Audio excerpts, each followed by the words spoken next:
Hello, everybody. I want to thank you all for coming out to listen to me talk about heart disease today.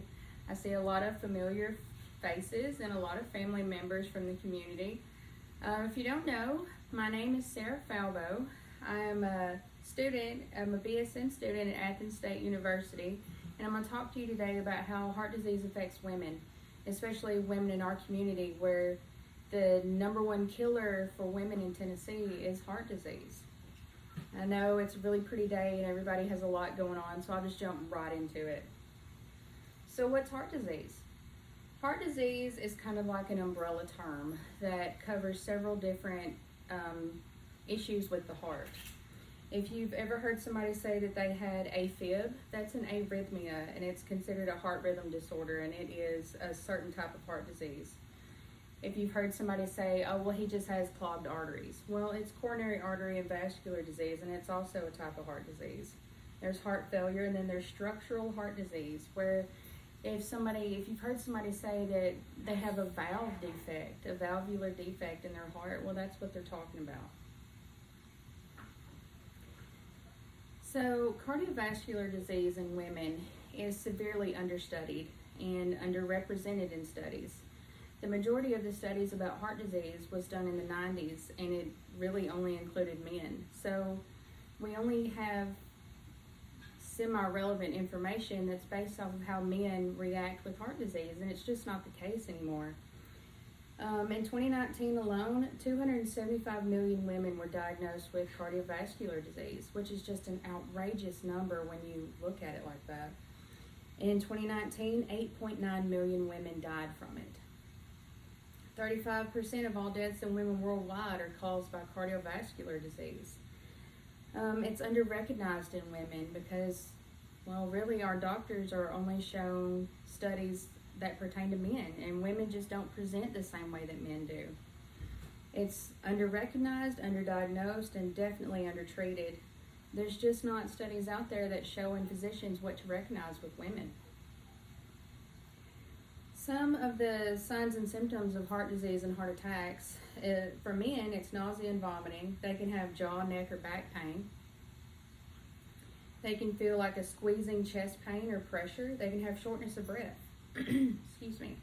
And as women, we can have all of those. We can have nausea and vomiting, jaw, neck, or upper back pain. Sometimes we can have chest pain with it, and sometimes we won't. We can have pain or pressure in our lower chest or our upper abdomen, sometimes misdiagnosed as reflux or indigestion. We can have fainting with it or extreme fatigue. There's been a specific time that I have in mind where a woman showed up to the emergency room and her only complaint was her left thumb was in excruciating pain. And turns out this lady's got heart disease and she's having a heart attack. And that was the way she presented to the ER. Some of our risk factors for heart disease, and there's a lot of us that are touched by a lot of these risk factors. High blood pressure. My goodness, so many of us are touched by high blood pressure in our community. High cholesterol puts us at risk as well. It can cause plaques and build up in our arteries. That's one of those things where you've heard somebody say, well, he had clogged arteries. Well, it's from plaques. Obesity can lead to high blood pressure and coronary artery disease again. And unfortunately, type 1 and type 2 diabetes limits your body's ability to regulate glucose, which also damages your heart. Smoking and vaping. Gosh, guys, if y'all are smoking, just quit, because it causes so many of us an increased risk for blood clots and heart disease. And something that we're all touched by is stress. Our everyday stressors in life put us at risk for heart disease as well. And we need to start trying to eliminate as much stress as possible. And I know that sounds a lot easier than it is. We can start meditating. We can just start trying to eliminate different stressors in our life. And our health is only going to benefit from it. One of the ways that we can decrease our risk of heart disease is by going to an all plant-based diet. And I know that seems like you alienate a lot of different choices in your diet, but guys, I'm here to tell you there's over 300,000 edible plants in the world. You will never be bored on a plant-based diet. Their options are just unlimited. If you can't fully commit to a plant-based diet, which I know it's difficult. I've tried it before and I'm off and on with it now.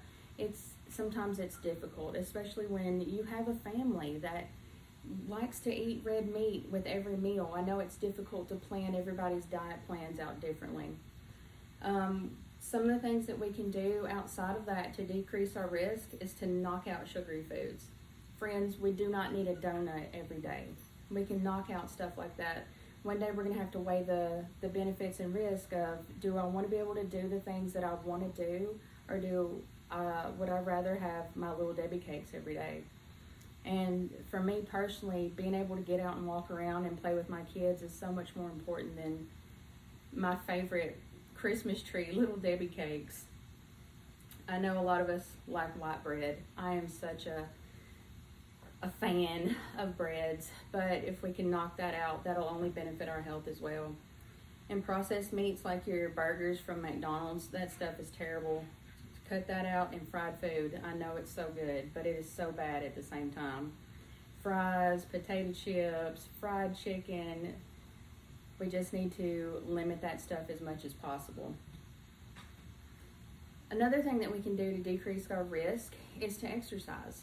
And when I say that, I don't mean we have to hit the gym 500 miles an hour and pound the floor with that thing. We don't have to get ripped. We don't have to go on steroids or none of that stuff. Studies are showing that even a brisk 30-minute walk every day is enough for you to reap the benefits of it and lower your cardiovascular disease risk. So you don't have to go crazy at the gym. Just walk around out in the yard. Walk to the mailbox and back a couple of times. It doesn't take a lot for you to start seeing benefits to your health. Now, I know the day is really pretty and it's a great day to get outside and go exercise, so I'm going to cut everybody loose. So if anybody has any questions, I would be glad to take questions now. So if nobody has any questions, there is a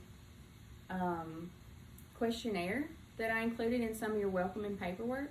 If you don't mind, just fill it out with any comments, grievances, any feedback whatsoever. I'll take it from you. And I just want to thank you all for coming out today, and please enjoy the rest of your day. Thank you.